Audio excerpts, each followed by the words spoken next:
dispose de 20 minutes afin de présenter son cas au juge. J'afficherai un carton pour les 10, les 5, les 2 dernières minutes et les 30 dernières secondes de la présentation. Lors des 10 dernières secondes du discours, j'indiquerai à l'aide de mes deux mains le nombre de secondes restantes. Si vous n'avez pas terminé la présentation après 20 minutes, elle sera arrêtée afin de passer à la période de questions. Une période de questions nous un maximum de 5 minutes de au jury à la fin de la présentation. Et veuillez noter que vous ne pouvez en aucun temps dévoiler le nom ou la provenance de votre université. Je vous dispose à la lettre pour votre équipe. Est-ce qu'on peut s'assurer d'avoir un contact visuel avec vous? Merci. L'université.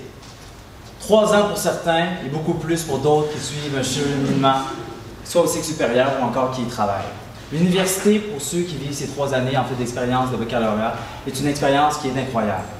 Aujourd'hui, nous sommes à une fin de semaine de compétition et c'est des fins de semaine comme ça qui forment justement la jeunesse de demain, qui forment nos étudiants de demain, qui vont être les jeunes professionnels sur le marché du travail.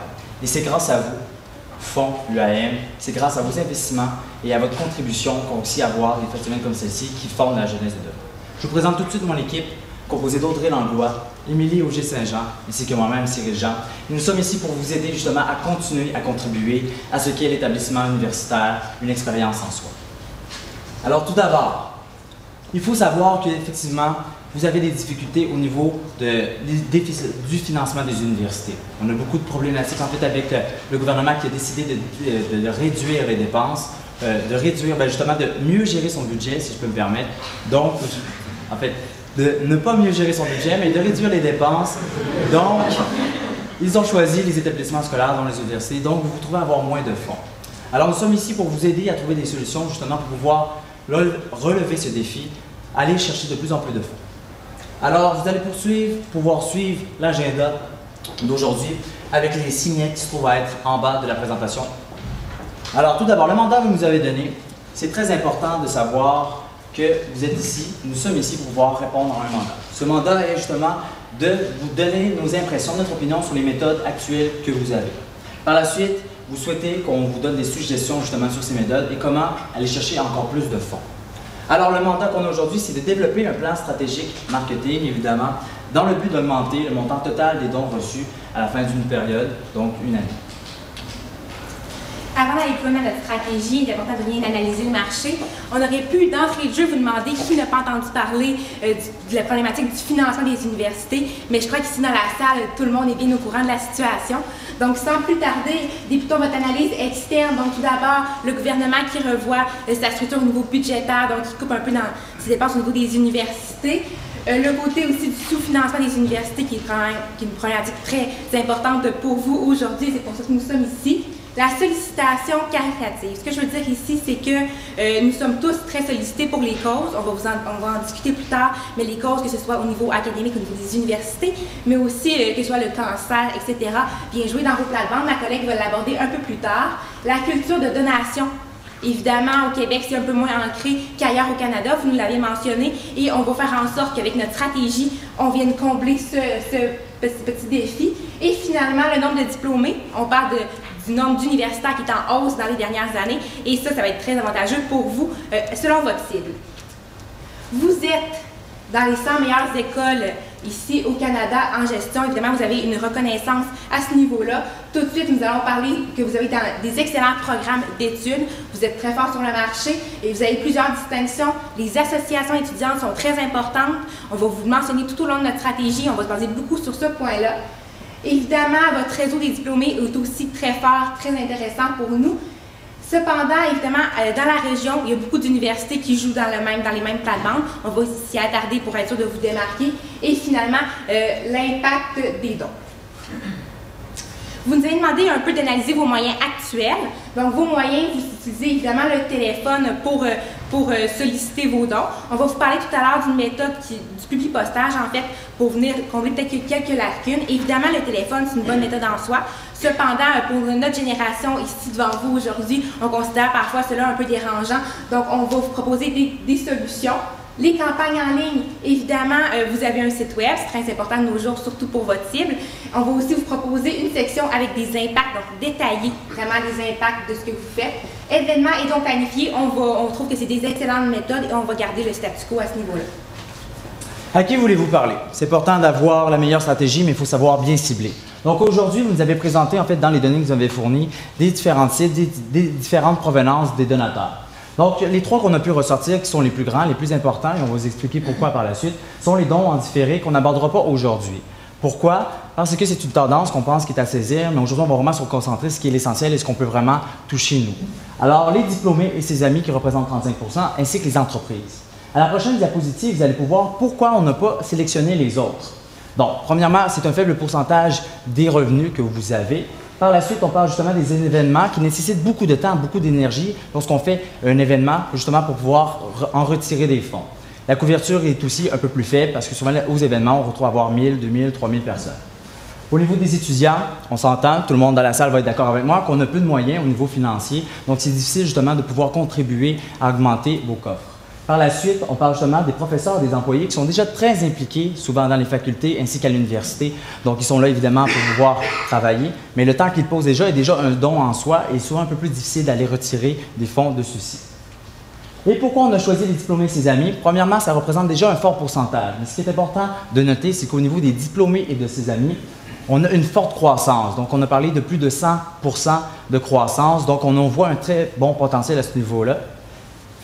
Ensuite, au niveau des entreprises, on parle également d'un potentiel assez important, même si présentement, on retrouve un moins 3%, en fait, un moins 3%.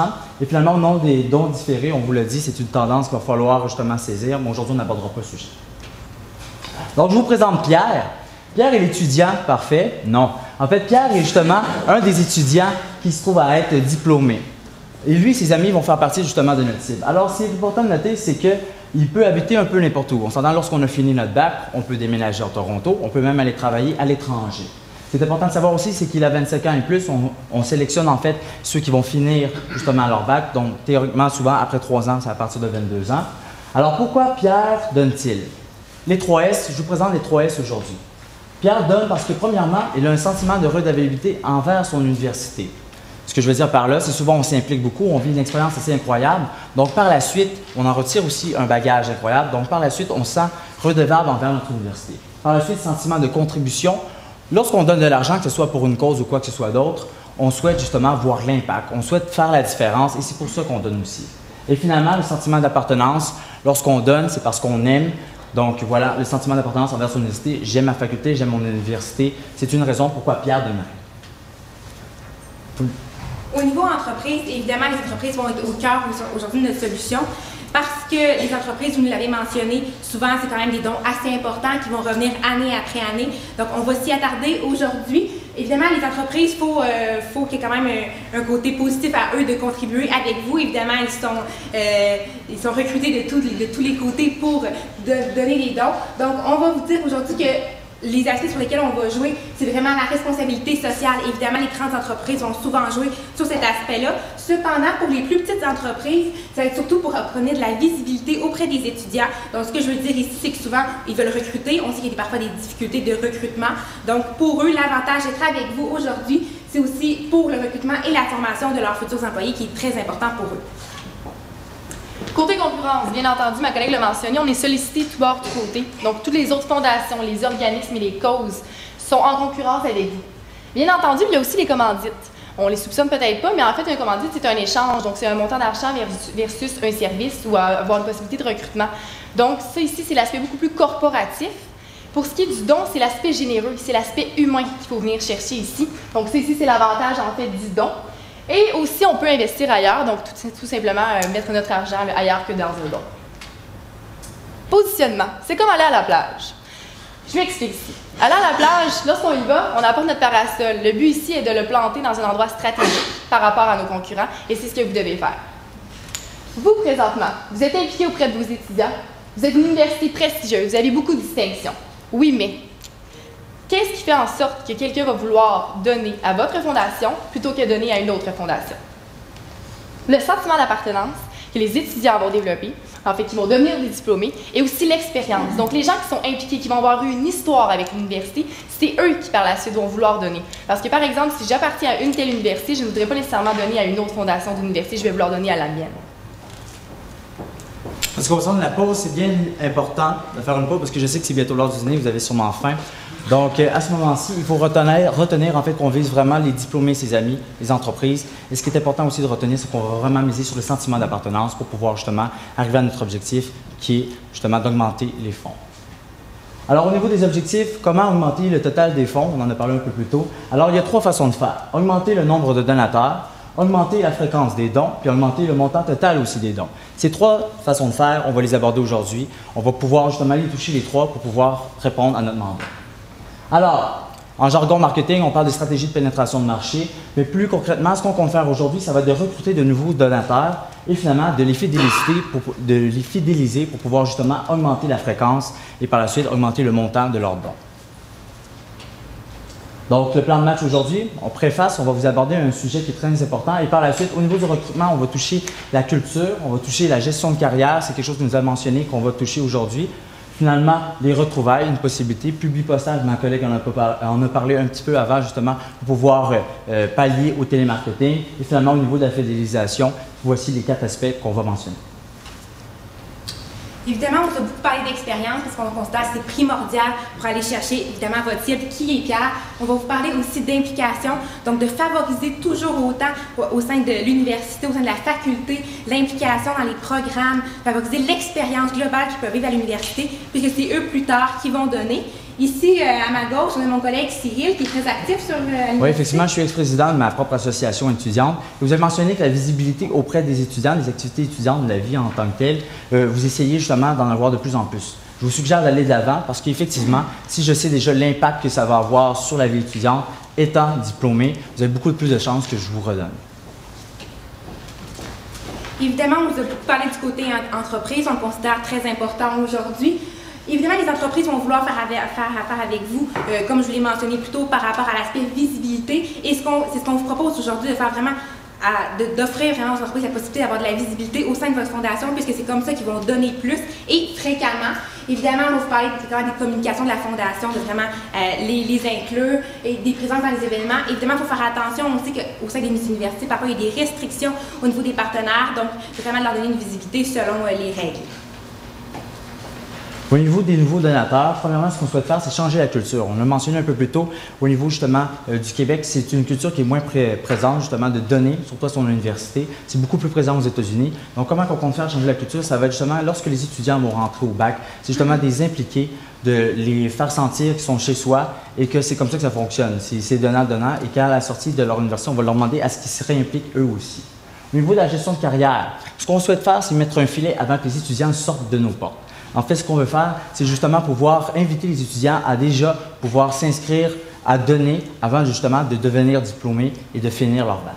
Au niveau des retrouvailles, ça va être 10 ans plus tard. On souhaite que l'université, que vous en occupiez, de faire les retrouvailles et justement de pouvoir recommuniquer avec ces étudiants-là pour pouvoir encore une fois leur proposer une façon et leur suggérer justement de pouvoir donner, tout en leur rappelant leurs belles années, parce qu'effectivement, lorsqu'on va à des retrouvailles, on est là avec nos anciens collègues de classe et on retrouve justement toutes les expériences qu'on a vécues précédemment. Et au niveau du publipostage, je vous ai parlé du télémarketing. Ça devient souvent achalant de se faire téléphoner, on ne se le cachera pas. Donc, au niveau du publipostage, ça peut être assez personnalisé d'envoyer justement à quelqu'un qui a été très impliqué au sein de la faculté ou de l'université un cheminement de ce qu'il fait ou encore justement une lettre qui est vraiment attitrée à son nom. C'est très intéressant que quelques années après avoir été diplômé, on reçoit encore une lettre de l'université qui justement nous remercie de notre parcours, de nous avoir choisis et qu'en contrepartie, on demande une faible contribution. La fidélisation des donateurs. Mon collègue vous a mentionné les 3 S. Sentiment de redevabilité, sentiment de contribution, sentiment d'appartenance. Ces 3 S sont importants pour les 3 aspects en fait de la fidélisation. Donc on va y aller en 3 étapes, impact, cadeau et implication. Tout d'abord, l'impact. Lorsqu'on fait un don, c'est important de savoir où va notre argent et à quoi sert notre argent. On veut aussi avoir du concret, donc pas nécessairement juste avoir l'information en tant que telle. On veut des photos, on veut savoir vraiment où se rend notre argent. Et bien entendu, lorsqu'on dit fidélisation, on dit aussi relation, donc ça s'entretient de relation. Côté B2B, on voulait mentionner le publipostage. Donc, une suggestion qu'on vous fait ici, par exemple, on sait que votre argent est attribué pour des bourses d'études aux étudiants. Et parfois, les étudiants font des voyages aussi à l'étranger, des sessions à l'étranger. Donc, par exemple, une étudiante qui irait faire un échange à Paris pourraient en fait rapporter ici, par exemple, une carte postale ou un porte-clés de France. Et on pourrait simplement les envoyer aux entreprises qui sont partenaires avec nous, en fait, qui ont fait des dons, et leur mentionner, regardez, grâce à vos dons, cette élève est allée en France et elle a pu faire son voyage, elle a fait une session à l'étranger. Donc, c'est en fait d'établir un lien aussi avec l'entreprise. Pour ce qui est du B2C, une newsletter, en fait, puisque nous sommes la génération, en fait, beaucoup sur Internet, donc d'envoyer une newsletter aux anciens étudiants, de leur mentionner ce qui se passe présentement dans la faculté, les activités qu'il y a, les inviter aussi d'aller voir, par exemple, sur la page Facebook, votre page Facebook, les photos d'événements, tout ce qui se passe, puis aussi, en fait, d'avoir des témoignages des étudiants de leur implication au sein de la faculté. Et pour les deux, bien entendu, un public postage annuel, simplement pour les remercier aussi de faire un don, puisqu'on sait que la sollicitation il y a beaucoup de concurrence de ce côté-là. Donc, c'est important de les remercier là, pour l'argent qu'ils donnent à la Fondation. On parle de petits cadeaux, puisque des petites attentions, c'est toujours apprécié, puis c'est surtout très important pour faire la différence. Donc, d'envoyer, par exemple, des objets promotionnels. Donc, lorsqu'on parle ici en B2B, donc c'est des objets promotionnels de l'université, en fait, de la Fondation. Et ici, en fait, une stratégie peut-être pour vous, là, pour le B2C, c'est d'envoyer des objets promotionnels des entreprises avec lesquelles vous faites des dons. Donc, par exemple, une grosse entreprise a fait un don d'un certain montant, puis envoyer des objets promotionnels pour qu'on puisse les envoyer à nos anciens diplômés. Et ce que ça fait, c'est qu'en fait, c'est pour eux des perspectives d'emploi aussi. Et pour, en fait, l'entreprise, c'est une certaine façon d'avoir de la visibilité aussi. Puis, ça fait chaud au cœur là, de recevoir une petite attention de pas de temps en temps. Implication. Je vais laisser mon collègue poursuivre pour ce qui est des réseaux sociaux, en fait, pour ce qui est de LinkedIn. En fait, en ce qui concerne LinkedIn, c'est important. Il y a beaucoup déjà d'universités qui le mettent en place. On vous suggère de le faire aussi, c'est de créer un cercle, de créer un réseau. Donc, les gens, souvent, les jeunes professionnels comme nous, on va déjà créer un LinkedIn. Donc, déjà, en étant à l'université, on peut s'abonner au réseau de l'université en tant que tel et du fond, et par la suite avoir une interaction. Donc, les anciens vont pouvoir justement avoir une implication avec les nouveaux étudiants ou encore même avec le personnel de la faculté ou encore de l'université en tant que tel. Donc, on vous suggère de vous y abonner. On sait que vous avez déjà un compte sur Facebook, ma collègue va en parler. Mais LinkedIn est une avenue vraiment à prendre en considération. Pour ce qui est de Facebook et du réseau des diplômés, en fait, c'est de diffuser les événements et c'est aussi d'inviter les anciens étudiants à venir aux événements. Donc, on sait que les associations étudiantes font souvent des événements pour du financement ou quelconque. Donc, et on sait que lorsqu'on termine notre bac, c'est assez difficile de couper le cordon, si on veut. Donc, pour les anciens, ils aiment ça avoir un sentiment encore qui font partie de l'université. Donc, des invités pour qu'ils puissent finalement avoir ce petit sentiment-là d'appartenance qui leur reste pour pouvoir les inciter à donner éventuellement. Évidemment, on veut aussi parler d'augmenter les montants. On veut évidemment fidéliser avant tout. On va avoir des donateurs intéressants qui vont rester, mais on veut aussi qu'ils contribuent davantage année après année. Donc, ce qu'on vous propose ici, évidemment, c'est en fin d'année, par exemple, si quelqu'un a donné au courant de l'année un total de 2 900 $, de peut-être proposer, peut-être que si vous donnez un 100 $ supplémentaire cette année, ça va aussi permettre, par exemple, de construire des nouveaux logos, etc., de vraiment démontrer encore l'impact, mais aussi démontrer des fois qu'il ne manque pas grand-chose pour obtenir un montant supplémentaire. Évidemment, on veut rappeler chaque année la possibilité d'augmenter les dons, et puis ça peut être fait, évidemment, sur une base annuelle. Au niveau échéancier, si je vous explique en fait ce qu'on vous propose, évidemment les 2 premiers mois, donc on a fait l'année 2013 pour vous aujourd'hui, c'est janvier, février, vraiment une base de préparation au niveau de tout ce qui est fidélisation pour aller les chercher, donc vraiment préparer. Au niveau de la sollicitation, on vous a ciblé des périodes en particulier. Je vous explique celle-ci immédiatement. Évidemment, janvier, février, ça va être la phase de préparation et aussi souvent on est relativement serré, donc Noël est passé, etc. Mars, avril, mai, juin, c'est une période plus adéquate qui nous semble, plus qu'évidemment les dépenses sont faites. On est peut-être un peu moins sollicité dans cette période-là. Juillet, août, les vacances d'été qui sont très présentes. Évidemment, les gens n'ont pas nécessairement envie de se rappeler, évidemment, tout ce qui est donation. Et septembre, octobre, on considère encore là que ce serait une période adéquate puisque novembre, décembre, on est très sollicité par de nombreuses fondations et on veut évidemment vous encourager dans les périodes adéquates. Par la suite, il va y avoir une période de fidélisation qui va être tout au long de notre échéancier. Ici, mon collègue va vous expliquer un peu les chiffres. Au niveau de la sollicitation, pour ce qui est du 20 000, on peut parler effectivement du public postage qu'on nous a suggéré et des autres cadeaux comme ma collègue en a parlé aussi. Donc, c'est important de détailler. Effectivement, on n'avait pas le chiffre de votre budget. On savait que c'était 30 %. Donc, on y allait de façon approximative là, pour une année. Qu'est-ce que ça pourrait vous dire?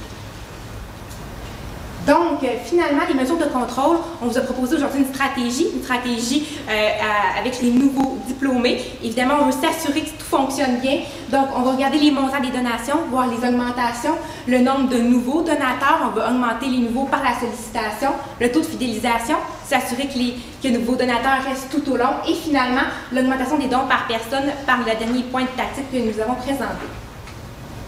En conclusion, premièrement, vous vouliez avoir justement une opinion sur les méthodes actuelles. On vous l'a donné, on vous a parlé du télémarketing, on vous a parlé du publipostage. Quelque chose aussi qui a été mentionné, que je peux répéter, on ne l'a pas abordé dans le sujet aujourd'hui, c'est le fait que justement, il y a des personnes qui avaient beaucoup moins de moyens et qui vous répondaient qu'ils ne pouvaient pas payer. Ce qu'on vous suggère peut-être, c'est justement de leur offrir un échelonnage en fait du paiement, 10 $ par paye ou 10 $ par mois, ce qui représente vraiment beaucoup moins. Donc, en conclusion, on a répondu à l'opinion sur les méthodes actuelles, comment augmenter vos dons. Et si vous avez plus de questions, nous sommes maintenant prêts.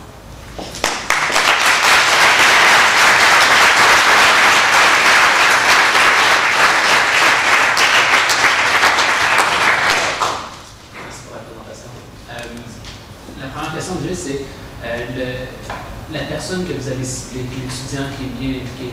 D'après moi, c'est quand même un petit marché. Vous êtes ici en délégation aujourd'hui, vous êtes 80, mais il y a beaucoup d'étudiants dans votre faculté, évidemment, qui ne le sont pas. Alors, de cibler simplement ce groupe d'étudiants, est-ce que c'est suffisant pour réellement avoir un impact à long terme? Lorsque j'ai abordé le publipostage, effectivement, j'ai donné comme exemple la personne impliquée. En fait, on ne dit pas que la personne impliquée va avoir un publipostage qui va être envoyé également avec les autres personnes. Effectivement, ceux qui sont très impliqués représentent un petit pourcentage. Mais ce qui est important de savoir, c'est que premièrement, il faut changer la culture au niveau justement des dons, comment ça fonctionne. Et ce qu'on souhaitait vraiment, c'est s'assurer que les gens aient une expérience en soi, que ce soit au niveau bagage académique qu'ils vont retenir, y retirer, l'expérience des cours. Donc, ça va être important que ce que vous offrez comme offre, qui est déjà extraordinaire, ce qu'on a pu en constater, c'est que les gens puissent la constater et puis finalement puissent redonner. Donc ça ne cible pas seulement les impliqués, mais bien tout le monde. On voit les raisons pour lesquelles les gens ne donnent pas ou donnent moins d'argent à notre association, c'est à cause qu'ils ne savent pas où vont aller les ressources, l'argent en fait à la fin de la journée. Comment est-ce que vous planifiez de bien communiquer ceci ou résoudre ce problème-là avec les inquiétudes de diffusion d'argent? Mais c'est sûr que comme on l'a mentionné là, avec les newsletters, ça c'est pour ce qui est en fait des diplômés. Donc ça c'est pour les tenir au courant en fait aussi. Puis c'est d'avoir un contact autre que simplement alors votre argent a servi à ça. Donc par exemple le fait, comme on vous l'a mentionné, de mettre le lien vers votre page Facebook avec des photos d'événements ou peu importe, c'est déjà plus gratifiant de voir en vrai les visages des personnes avec le sourire au visage finalement de l'activité qu'ils ont faite. Donc, c'est ça aussi qu'il faut revenir, c'est qu'on veut qu'il y ait un contact humain parce que, comme on l'a mentionné, un don, c'est généreux. C'est le côté humain de la chose, la responsabilité sociale qu'on va aller chercher. Le côté de l'implication a été aussi abordé, qu'on souhaitait justement inviter les investisseurs au niveau des entreprises et même les diplômés qui ont donné beaucoup d'argent à venir participer aux colloques, aux conférences que vous allez offrir suite à l'université. Vous avez parlé un peu de LinkedIn en étant le réseau social, un des réseaux sociaux que vous voulez mettre en place. Êtes-vous en accord avec moi que souvent avec le LinkedIn, on se joint un groupe, on l'oublie, puis on n'y fait plus vraiment attention. Est-ce que c'est vraiment la bonne ressource pour aller chercher ce genre de sentiment d'appartenance? C'est une ressource supplémentaire qu'on vous a abordée. En fait, il y a le Facebook qui est toujours actuel. En fait, justement, si l'étudiant actuel s'abonne au Facebook de l'université ou du fonds, peut voir justement ce qui en découle. Il va le garder par la suite lorsqu'il va vivre sa carrière. Au niveau du LinkedIn, c'est surtout peut-être au niveau des jeunes professionnels, ceux qui étudient en administration, etc., médecine, qui ont un avenir un peu plus au niveau carrière, axé sur la carrière. Donc, ceux-là vont pouvoir justement redonner à l'université. Les moyens, souvent les revenus sont plus élevés aussi, c'est des dons qui sont un peu plus importants. On a parlé de l'importance de cela. Et le contact aussi pour ce qui est des conférences et des colloques et par la suite, leur implication pourra être redonnée aussi. Quel est le call to action, vraiment le moment où est-ce qu'on demande pour le don? Où est-il dans votre campagne? Il y a un premier moment où on demande le don, c'est avant que l'étudiant termine. Donc, on lui propose, justement, on l'invite justement à... Lorsqu'on termine le bac, on ne se cachera pas, on est dans un moment un peu d'extase, si on veut, on termine, le bal va s'en venir, et donc on est là, puis l'expérience qu'on a vécue, la nostalgie, on la vit à ce moment-là. C'est à ce moment-là, justement, qu'on souhaite donner. Fait que c'est vraiment là-dessus qu'on veut jouer pour ce qui est des diplômés qui s'en viennent. Et effectivement, les retrouvailles sur un autre moment qui ressemble à celui que je vais vous présenter pour pouvoir donner aussi. Et effectivement, c'est les publics postages qui vont faire en sorte que les gens vont pouvoir avoir premièrement une invitation à donner et finalement le télémarketing va pouvoir faire la suite la sollicitation. Juste pour ajouter à ce que mon collègue vient de mentionner, en fait, pour ce qui est du télémarketing, on a mentionné qu'il y avait la possibilité avec les paiements. On a lu votre speech pour les ceux qui sont au téléphone, en fait, là, qui font le speech aux gens.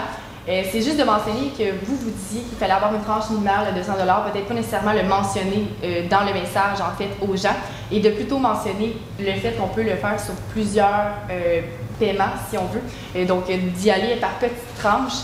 Ici, ça paraît moins gros au départ, puis au final, ils vont avoir le même montant. Eux ne s'en rendront pas nécessairement compte, mais ils vont voir au final que à la fin de l'année, finalement, j'ai donné tant montant, juste avec le 10 $ que j'ai donné à chaque mois ou à chaque semaine. J'ai bien compris votre structure de stratégie marketing, mais j'aimerais savoir, pour aller chercher ce sentiment d'appartenance, c'est quoi le message, le positionnement de la fondation que vous voulez partager avec les personnes qui peuvent donner l'argent? Le message, ça va être vraiment sur l'expérience qu'on vit à l'université. En fait, on est tous ici réunis pour une compétition et le sentiment d'appartenance qu'on dégage, c'est effectivement parce que vous avez vécu quand même 3 années de la vie. On parle d'études, on parle de nuit blanche, etc. Donc le message va être vraiment de miser sur l'expérience vécue à l'université, ce qu'on en retire et le sentiment d'appartenance qui est rattaché. C'est tout le temps quand même pour des questions. Merci.